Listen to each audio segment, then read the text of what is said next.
Greetings everyone. Welcome to our third webinar in our Mining Challenges series. Today we're going to focus on automation and what it means for the mining industry. But before we get started, I just want to go through a few housekeeping tips with you. If you're on a PC or Mac, you'll notice that you have 5 main windows on your screen. The big window in the center is where most of the content will show up and where our panel will be at the end. In the top right-hand corner, you have the chapter slides that'll show the relevant topic we're discussing at the time. And on the top left-hand side, you get brief bios of our speakers and participants. Then, on the bottom left, we've got some links to resources that you can take with you during or after the webinar. And of course, if you have any questions, either while I'm talking with the content or during the panel session, just click in the window on the bottom right-hand side and type your question in there, and we'll take as many of them as we can during the session. And if we don't get to them by the end, we'll follow up afterwards. Finally, there's a few widgets at the bottom of your screen. If any of the windows I just described aren't present or visible, you can bring them up by clicking on any of those widgets, or if you need help at any time, you can hit the help icon. If you're on a mobile device, the content is arranged a little bit differently. You'll notice a video camera icon in the top right-hand corner of your screen. If you click on that, that'll bring up the video content that will go full screen on your device. If you want to access the questions or resources or any of those, just hit done or escape out of the video window and you'll see all of those resources available on the main screen. You can switch back and forth between any of them at any time. All right, let's get down to business and let's start talking about automation. Since the beginning of mining, the challenges have effectively remained the same. Risk to workers, costs associated with extracting minerals, working in remote areas, being as productive as possible, and of course, actually getting at the reserves. All of these challenges have existed since the beginning and they've evolved as time has gone on. Innovations have continued to increase how much we can mine and have also helped us address the increasing urgency of responding to economic sensitivities and cycles. But if you take a look at the last 3 years or so, the focus has shifted from producing as much ore or generating as much revenue as possible to managing the cost associated with getting every ton of ore out of the ground. If we look even more recently, let's say 2015 timeframe, every commodity miner has created an intense focus on capital reduction beyond even the last couple of years. This is especially important because even though the revenue and cost lines are getting so close, miners continue to create more capacity in the marketplace, which of course drives prices down. Automation is the single most effective way to get variability and costs under control while improving safety and productivity. Automated operations are more predictable and consistent and keep as many of our people as possible out of harm's way. This helps improve production, increase efficiency, and enhance safety. Today we're going to focus on the areas of safety, variability, working remotely, retaining people, and ultimately controlling costs. So what does it take to get to the autonomous mine of the future? It's not something you can just switch on overnight. We like to talk about the building blocks to autonomy. And we break it down into these categories, ranging from guidance to automation to full autonomy. But what do we mean? When we're talking about guidance, this means the operator has full control over the machine and they're taking action based on the information we're feeding to them. If we go to the next level, to automation, it means that we're automating part of the duty cycle for a given machine or subsystem, like loading and hauling. And then if we go to full autonomy, that's how we refer to removing the humans completely from the machine or duty cycles, like our autonomous haulage system. So now we're going to start talking about enhancing safety, and we're going to break it down into these categories. If we look at collisions and equipment damage, automation helps us with reducing the risk of machine-related incidents by having more automated equipment or having fewer people operating the equipment on the mine site. Proximity awareness helps on the manned operations with visibility and anti-collision technology. We also have pre-programmed zones not only for speed regulation, but to keep machines and light vehicles out of areas that they shouldn't enter. Operator abuse incidents are reduced with automation and completely eliminated with full autonomy. With all of our automation and safety systems, we have multiple layers of protection and redundancy to keep our people safe. From an operator fatigue and distraction point of view, when the operators are either remotely controlling the machine or not physically on the machine, you don't get physical strain as a result from working at different angles and being exposed to an environment full of noise and dust and vibration. If we're operating semi-autonomous machines, fatigue and distraction is even further reduced, which enables one operator to operate many machines. With a fully autonomous system, like our command for hauling program, you eliminate operator fatigue and distraction altogether because there is no operator on the trucks. Let's talk about hazardous conditions. We have noise, dust, and vibration, which we just covered a minute ago. The risk of operators falling from equipment as they're climbing on or off, a leading MSHA stat, by the way. And of course, the sheer number of people exposed to hazards in the active mining areas. Automation helps address all of these. Automation also helps address operator skills. Automated features like blade control or auto spot reduce the amount of training required for operators to become fully skilled on the relevant equipment type, but also reduce variability, increase consistency, and enable an improved production. Abuse of equipment by operators gets reduced or eliminated because remote control and semi-autonomous machines always operate within defined parameters. This has a positive impact on availability and, of course, utilization. We talked about the role of automation in enhancing safety. Now we're going to switch to the role of automation as it relates to increasing productivity. From a variability perspective, any segment of a work cycle that we automate will be carried out consistently. This means that the more we automate machines, the more we reduce variability in the operation. And then at the far end of the spectrum, fully automated machines don't take lunch breaks, smoke breaks, or have to worry about shift change. Cycle times are consistent, payloads are consistent, so your net result is that not only your productivity increases, but you're able to measure much more effectively. Unscheduled repairs or unplanned downs are the enemy of productivity on a mine site. We can greatly reduce unscheduled repairs because automated machines will not ignore health events and warnings. You can eliminate operator-induced incidents, for example, overspeed caused by operators putting their truck in neutral to get down a hill faster, or envelope management on a shovel preventing bucket collisions with the tracks. As a result of all this, you're going to increase your machine availability, which in turn will drive increased production. Many measure utilization as the number of hours a machine is running, even if it's idling. We think more in terms of effective utilization. How much time is the machine spending working and being productive? From an automation perspective, as soon as the machine becomes available, it can be put to work. There's no waiting for operators. And also, when the system makes assignment decisions, the automated systems carry them out precisely and accurately, and they don't get lost or drive too slowly or take their time. When you think about operator skills in terms of productivity, in an automated system, the productivity of a given machine does not decrease due to operator skill and performance or fatigue. All machines perform equally and consistently. In comparison, some operators perform better than others, so you may not be achieving maximum productivity across the fleet. Furthermore, as the shift progresses, operators become fatigued and productivity can decrease further. If they work many days in a row, the effect is compounded. Automation reduces those effects. Autonomy eliminates them. Machines don't get tired, always obey their assignments, and always operate at maximum productivity. Let's talk more broadly about the people side of the equation and the role of automation. Many mine sites are far away from cities and infrastructure. If we're able to operate them remotely from populated areas like cities, it helps us address a number of the challenges.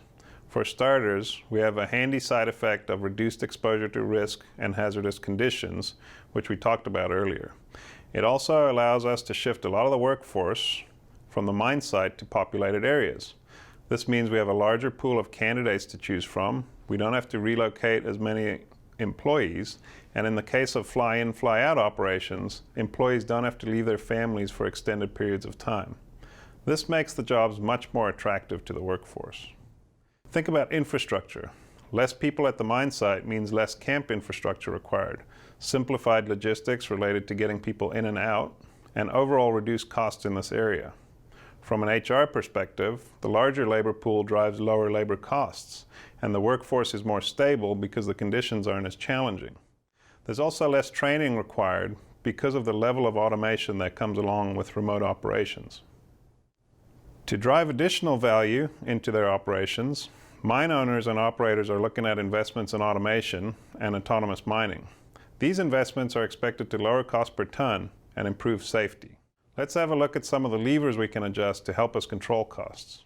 Firstly, and this is an intense focus for most mining companies, is a reduction in capital expenditure. This can be achieved by reducing investments or postponing expenditures. Improving regulatory conformance can also help reduce costs and create more value at the operation in a number of ways. Think of a molybdenum mine. If a load of acid-producing rock is dumped in the waste stockpile, there's great cost involved in determining where the material was dumped and then retrieving it. If we can manage this up front, we can greatly reduce costs associated with failing to conform to regulations. We already talked about how autonomous machines always do what they're told and always go where they're supposed to. You may recall from our safety webinar the example of the dozer falling into the hopper. If there's an incident at the mine site and people are not involved because the equipment is either remote controlled or autonomous, the downtime to investigate is orders of magnitude lower and far less costly to the overall operation. Another way to control cost is to increase your revenue to cost ratio and focus on increasing the top line with what you have. We can do this by increasing utilization of the equipment that we have, increase the productivity within that utilized time, and reducing variability on our journey towards lean mining. Automation and autonomy favorably impact all of these areas. Finally, there's the operating expense lever, and we can control our costs by reducing our operating expense. Automation helps us with reduction in the labor force, for example 2-to-1 with autonomous hauling. A reduction in maintenance, services, and HR costs, and a reduction in the required infrastructure to support the workforce at the mine site are also enabled through automation. Remember at the beginning of this presentation when we looked at the building blocks to autonomy? Here's another look at it that shows within the categories of safety, productivity, skills in retaining people, and costs, the level to which each of these building blocks can make an impact. Okay, so now that you've been listening to me babble on for long enough, let's switch to the exciting part of this webinar and have a bit of a panel discussion. I'm going to head over to the panel and introduce the automation pros.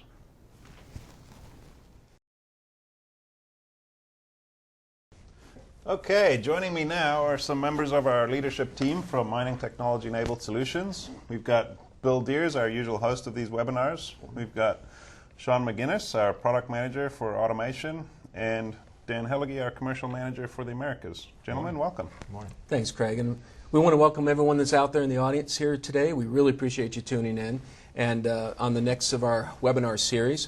Want to remind you at any time you can submit your questions live to the group here, and we'll take them throughout the seminar. And also, when we're all done with this program, we'll be sending out a survey. We really welcome your feedback, as well as ideas for what other subjects you'd like for us to cover.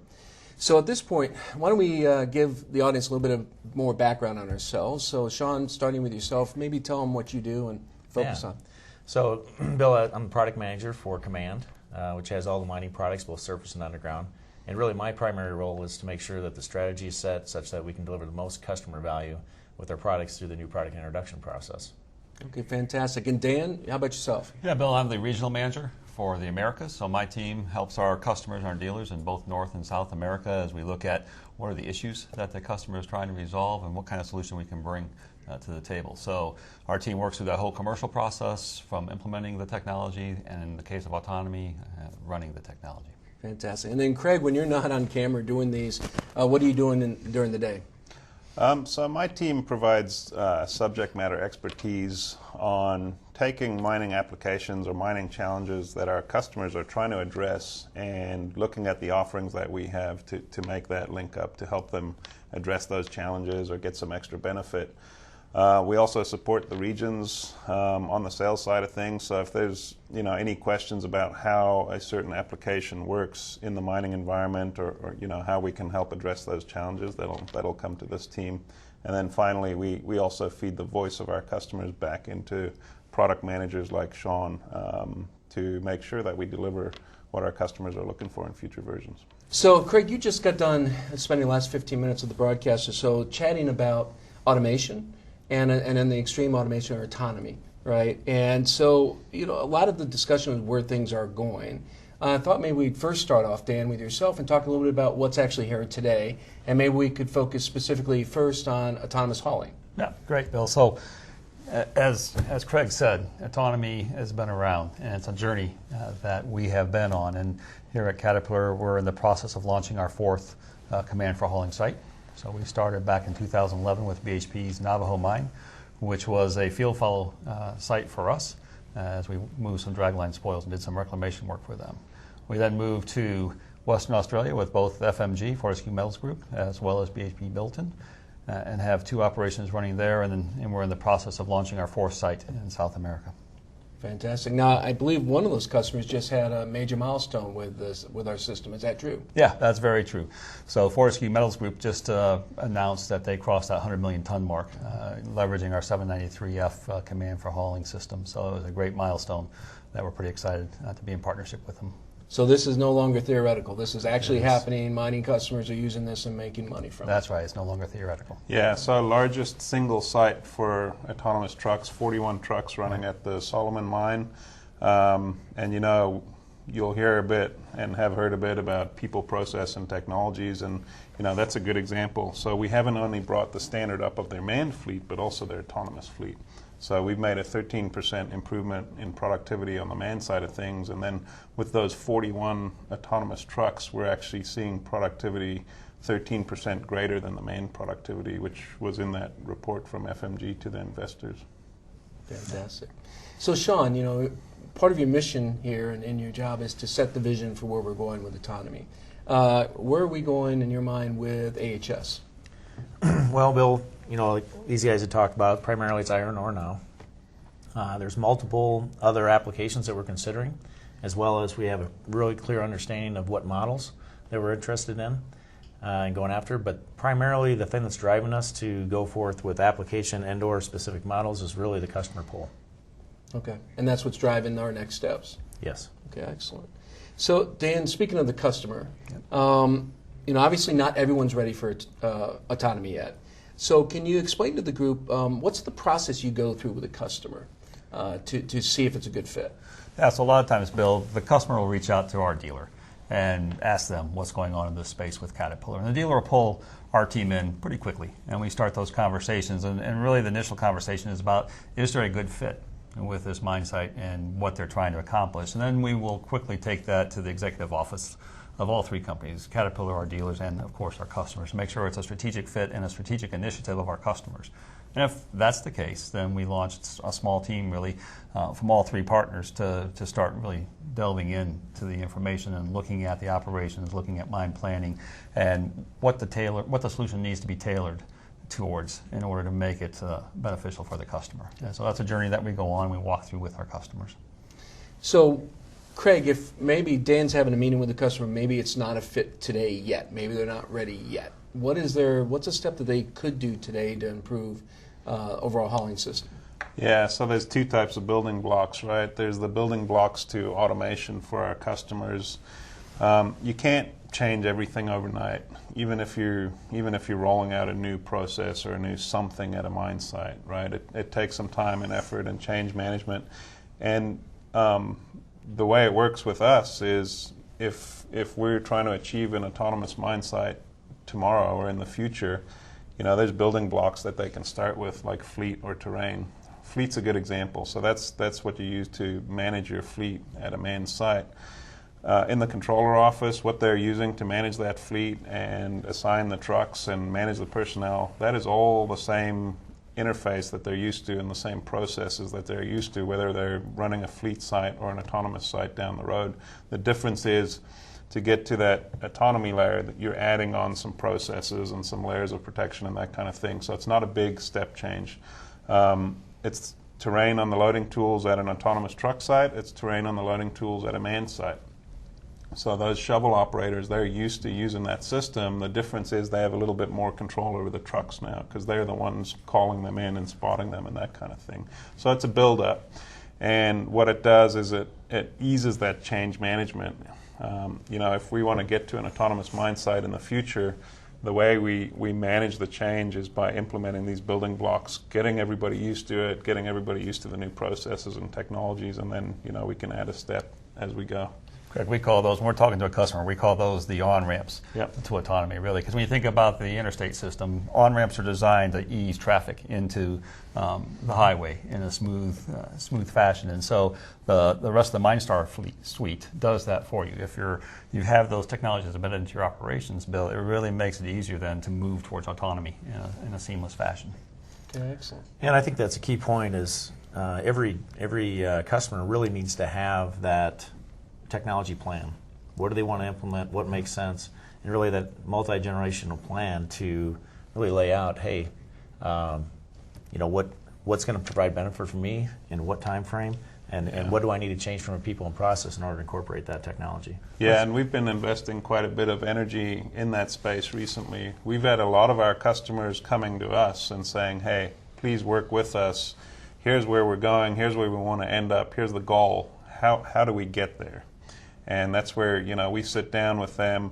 Not all sites have cat fleets, right? We've got mixed fleets. We've got all these considerations. If you think about the coal industry today and the cost sensitivities there, so maybe there's some baby steps that we can take today. All these steps going down the path that it's not throwaway money that you're spending you're getting some savings and some benefit today, and it's all on a path towards whatever that vision is, whether it's full autonomy or partial autonomy or just some guidance and reporting and data collection and that type of thing. So we're getting a lot more pull these days in that direction, and we're also learning better how to work with our customers to do this. And of course, all the man stuff that we have works on anybody's equipment, because we've got to have a way to fit into our customers' operations as they are today. Those earlier conversations I was talking about that we have with our customers early on, Yes. those often lead to a technology roadmap. It may not start off with autonomy, but it starts off with a technology roadmap that in the end may lead to technology or to autonomy for the customer. So yeah, those roadmaps are very important to have those conversations early on. Yeah, and that makes me, remind you if you're interested in having a consultation to talk about the fit, to talk about the on-ramps and the roadmap. Obviously, no matter where you are in the world, talk with your Caterpillar dealer, and of course they will then engage either the appropriate team, either Dan's team here in the Americas, or Dale and APD, or Ross and the AMI. Also, just continue to remind you that you can submit questions through the button on the lower right hand screen, and we'd love to be able to take your questions live here, as many as we can during the session when we're live. And if we don't get to your live question today, we'll go ahead and follow up with you immediately afterwards. So, excuse me. So with that, we've talked about autonomous hauling. Craig, I saw you in the news here recently. You were out in Phoenix doing some things with the Dozer. Can you tell us a little bit about that? Yeah, so we spent some time down in Phoenix at the Phoenix International Raceway as part of a campaign that we've got going on, and we had our non-line of sight operator station there, which is part of the Command for Dozing family. So what we were demonstrating there was that individuals can operate machines from far away. In this case, the machine was only 150 miles from the racetrack, but the signal was traveling over 3,000 miles. And there are a few key elements that came out of that. Number one, we proved we're there today. We can do it. It's possible. It's intuitive. People were able to pick it up pretty quickly and run an obstacle course and move some dirt, right? So you think about, I mentioned earlier, the training requirement and making the machine perform better even with a lower skilled operator. And then finally, just the safety aspect of climbing on and off a machine, for example, the vibration and dust and noise that you can be exposed to, especially in a ripping operation or something like that. And there's a number of other pieces, but how long does shift change take driving someone out to a machine versus being in an office and being able to do that switch there in that location. So anyways, it was an excellent exercise. It proved out a lot of these points, and it showed the public that that's the capability that exists today. Yeah. It really was interesting to see everyone's reaction when they went in there, and to see just what they were able to do with this dozer that was so far away, and to just have that movement. It was an excellent interaction with the customers, the feedback was great. Now that was non-line of sight, and we've got the remote control system. We've talked about non-line of sight also. Sean, what's next? Are we going to stop there in this one-to-one relationship, or where may we go next? Yeah, Bill. So a one-to-one relationship, which is primarily line of sight or non-line of sight, really we're seeing utilization improvements in that space. What we're going towards is really a 1-to-3 or 1-to-4 relationship, and that's where we really got to have a semi-autonomous type solution from a technology standpoint. When you get to that 1-to-3, you're starting to get the operational savings primarily from the labor.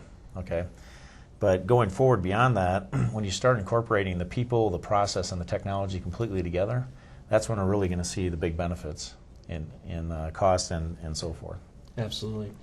Yeah, so that's kind of a good point, right? So what if you look at those buckets that we've been talking about, where you've got guidance and then automation and remote control and then full autonomy? What do the value buckets look like, right? So when you're providing guidance, regardless of whether it's on a drill or loading tools or the whole trucks, whatever part of the value chain it is, what you're doing is you're providing a value proposition to save some costs and generate some extra revenue and reduce your variability in the operation. Still all being done by humans. We're all individuals. We all make decisions to either follow directions or not follow directions.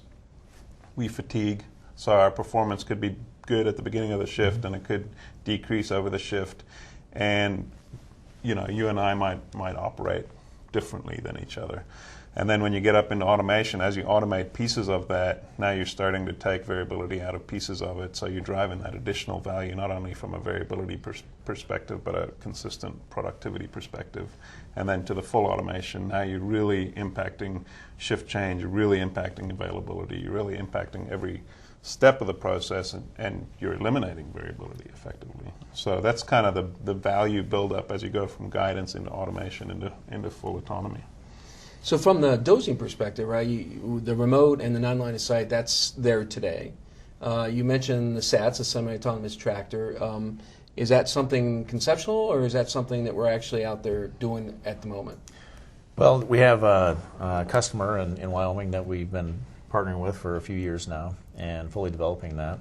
We're adding another one likely in the near future here in Australia as well. And we'll probably be rolling most of that technology out from a benefit standpoint at Mine Expo, and then and taking orders going forward. Yeah. In fact, we just were having a discussion about the SATs tractor earlier in the week. And one thing is that, if you are in a coal setup, if you're on a coal application, surface mine, coal application, using drag line, we'd love to chat with you. We'd love to get to expose you to this concept and get your feedback on it and see how we can partner up. So if you're in the coal business on the surface, love to chat with you and discuss more. Yeah, and I mean, we'd also like to hear from people and customers that believe they're a good potential fit for an application, where you've got dozers in some type of production environment. We're leading with this offering in the coal industry in the production dozing environment, but there's certainly other areas where we're focusing on them as we get out there, but there's potentially other good fit operations that we haven't considered yet that we would love to hear about as well. Absolutely. So, by the way, one of the questions that came in, it's probably might be best that we're get with them afterwards, but they were curious about digging into the numbers a little bit about Solomon and that 13% improvement, what was behind the costs, et cetera. And I guess I would mention to you, we'd love to follow up, we'd love to talk a little bit more about that, but we'll go ahead and do that after the program, if that's all right. Okay. So now, we've covered trucks, we've covered drilling, and we covered trucks and we covered dozing. So let's go to the other thing with the D, drilling. Okay. What's your thought there, Sean? Where do you see us going with drilling? In fact, can you explain a little bit about the various phases of automating a drill? Okay. So Craig had talked a little bit about starting with something simple like terrain, right? If you're going to head down the autonomy path with drilling, you really want to start with terrain. You can get a significant amount of value purely from the terrain offering. If you want to go a little bit further beyond that, then you start getting into auto drill, auto mast, and auto level. And those really begin to shrink your variance. And when you start shrinking your variance in your drilling operation, then you really start improving your quality. Once you have your quality in check, then it's really you're really positioned well to substantially reduce your cost. And we're starting to see that in the amount of blast material and so forth. And I think, Craig, you had some stats on that as far as what we've seen from a certain customer. One of our previous webinars on controlling costs, we talked about a case study where we're seeing $2.5 million annually in savings.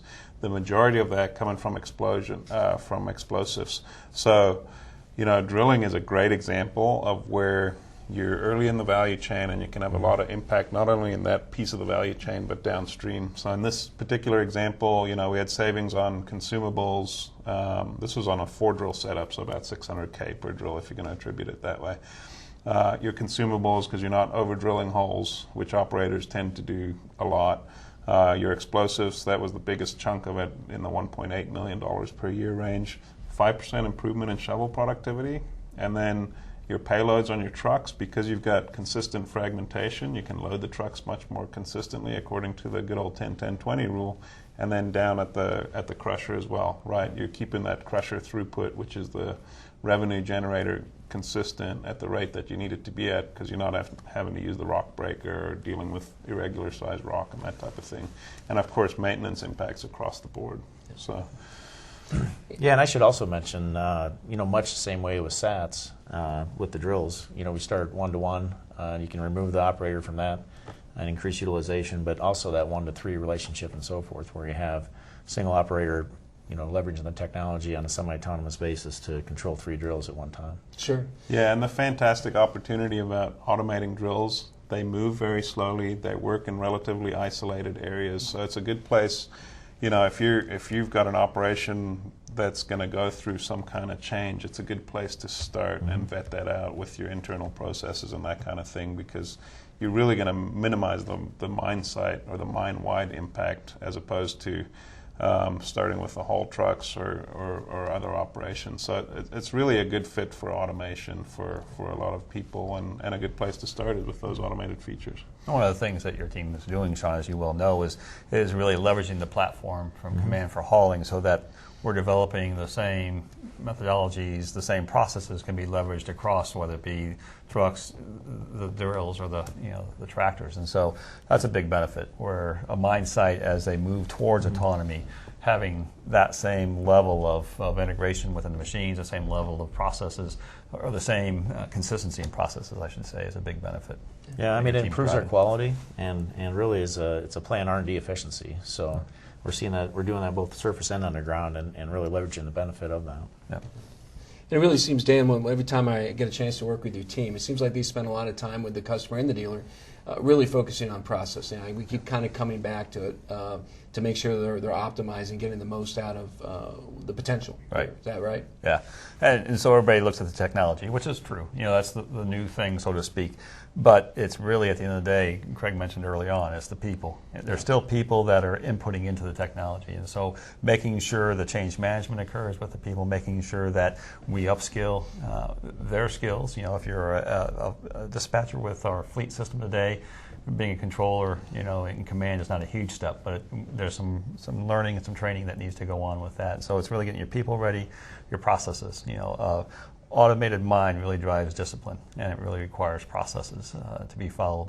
And so those things go hand in hand with the technology. It can't be just a technology by itself. It has to be the processes and the people to make it really go well, add that productivity the customers are looking for.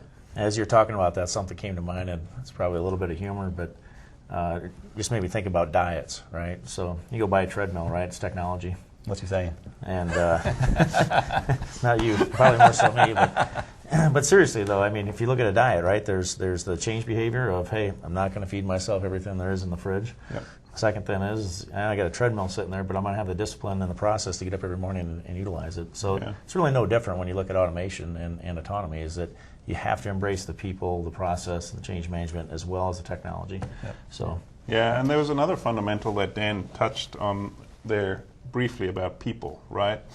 So, the pull for automation and autonomy in the industry is increasing. And, the natural question comes up, are we putting operators out of jobs?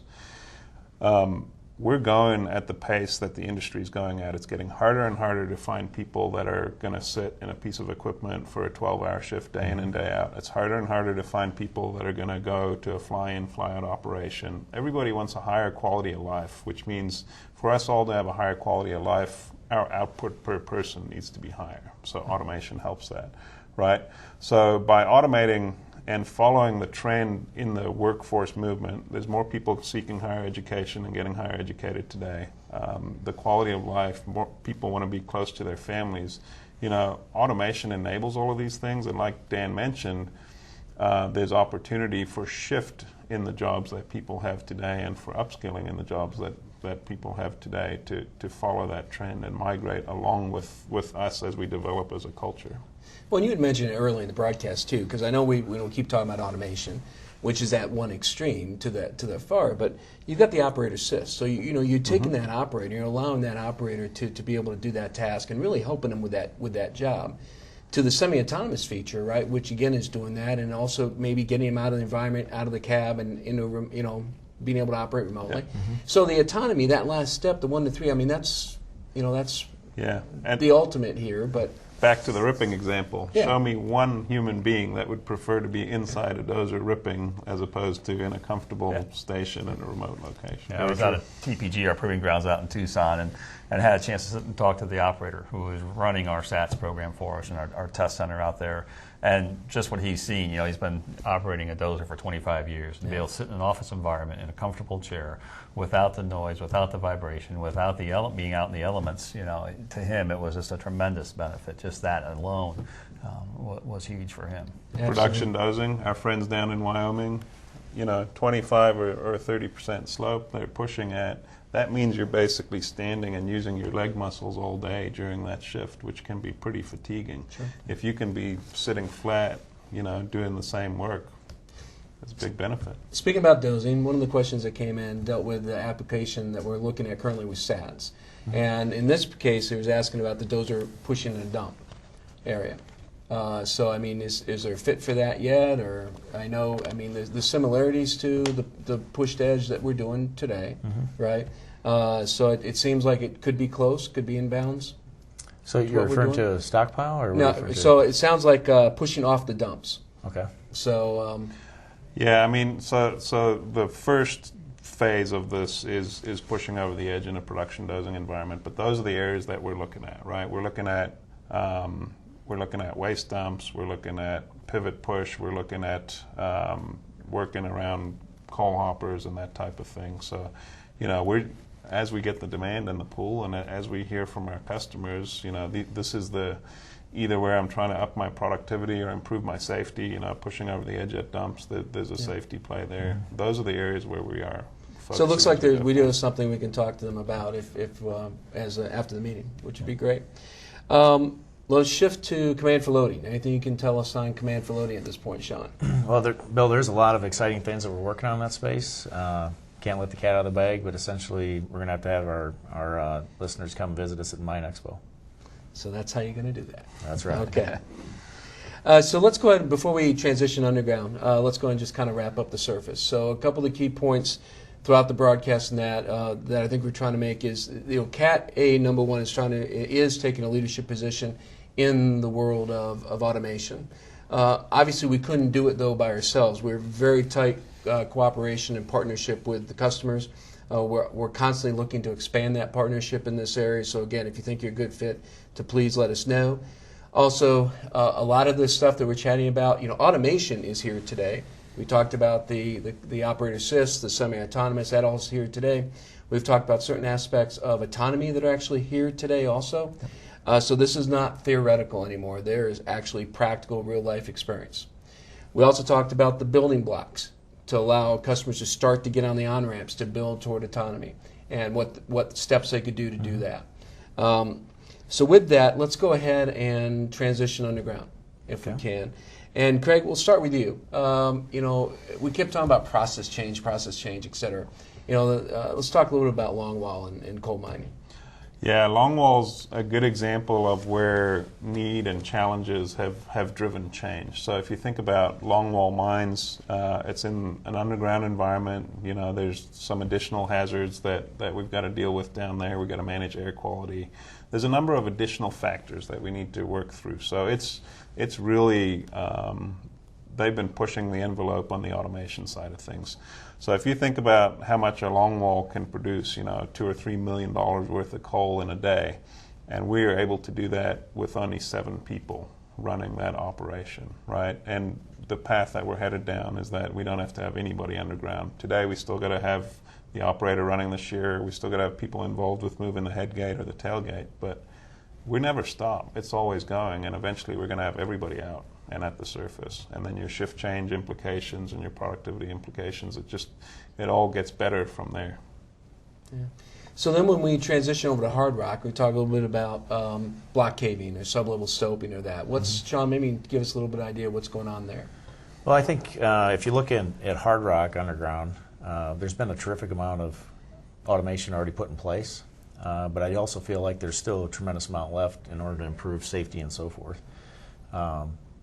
We do have a fair amount of focus in that space as far as new products coming out in the future, and that will improve the safety aspect as well as utilization and productivity. Yeah, and we've got stuff today, right? If you think about some of the key value drivers in the underground space, equipment availability and unplanned maintenance are a fairly big challenge underground. The equipment bounces off the drive walls a lot when people are operating them. Shift change is pretty long underground, sometimes upwards of 2 hours. You've got to manage your airflow and your air quality, so you'll have longer delays for blasts. So you'll have the blast and then the smoke out period, which is the time it takes for the dust to settle and the air quality to get back to breathable levels for humans. So if you think about all of these, if you can get the people out and to the surface, you're definitely going to have a big impact on your shift change time, on your smoke out time after blasts. And then, you know, we talked about equipment bouncing off walls. So if you can automate the equipment to some degree, you have big savings there. So, you know, we've seen a lot of success in this area with Command for Underground. And, you know, we're approaching, I think, 100 machines out there today. And what it does is it allows one person to run up to 3 machines. This is also where we've been on the leading edge of learning about situational awareness and how many environments a person can insert themselves into and remove themselves from. So, you know, we're finding that we're capping out at one person running 3 machines, which you mentioned on the tractor side of things as well. The only thing that the operator has to do is load the bucket. Everything else is automated. And then if they are going to run the machine for some reason to, you know, move it from one stope to another or something like that, it actually won't let them hit the walls. So it's got a feature that'll stop them from causing that equipment damage and that unplanned downtime. So it lowers your skill requirement in those operators as well. To get beyond that, to get to 4 or 5 or 6 operators or 6 machines per operator, you know, what are the next steps that we're going to take to make it easier for those operators, which now become system supervisors, to supervise 5 pieces of equipment instead of 3. Yeah. Yeah, so almost start managing the exceptions. Exactly. Right, versus actually doing the full thing. And I like to look at it as taking a rather diverse team and actually raising the overall performance and you know, minimizing the variability between that performance out there. So a lot of great opportunities. So it sounds like a lot of the goals that we're trying to achieve underground are similar with the surface. Technologies are different. I mean, obviously some of the challenges underground are different than the surface. But as far as, you know, obviously big push on safety, the productivity, right, your availability, utilization, and lowering costs. Some of the same drivers that we have for the surface, we're also applying underground. So I see that we're kind of coming up toward the hard stop here. So I thought maybe if anything that you want to share with the group before we sign off here today. I think from my perspective, we talked a lot about what autonomy can bring to an operation. I think the one thing that really, when I'm out talking to customers, that they keep really driving home, for me anyway, is the consistent operations that autonomy brings. The human factor from safety and the HR costs, that's all important. Getting better utilization, better productivity, all that's important. but the consistency in operation is what a general manager of mine is really looking for, so he or she knows what they're going to deliver day in and day out. And autonomy helps you do that. And I'll pile onto that one. Quality, if you look at some of the top 4 costs in mining, one of those is quality, and a good measure of quality is variability. You can really make a correlation between quality and variability, and that's where I think we've hammered on it quite a bit, that's what automation does, is it really helps control that variability, whether it's an automated machine with a one-to-one relationship or not.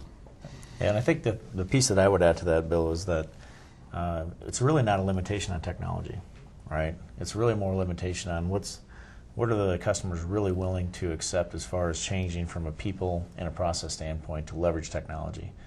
And that's really been a limiting factor more so than anything else. And so, Craig, before we sign off, our next production on here? Yeah, so in January, our next webinar will be on productivity, and Randy Shepke, one of our subject matter experts, he'll be kicking that one off, and then we'll be doing something similar to this on the back end of that as well. Okay. So we look forward to seeing you all in January. So thank you, everyone, for joining us, and most importantly, thanks to each of you. And again, if I didn't get to your question, we'll go ahead and follow up afterwards. And we look forward to you joining us next year at the Productivity webinar, and in the meantime, we hope you have a safe and very happy holiday. Thank you for joining us.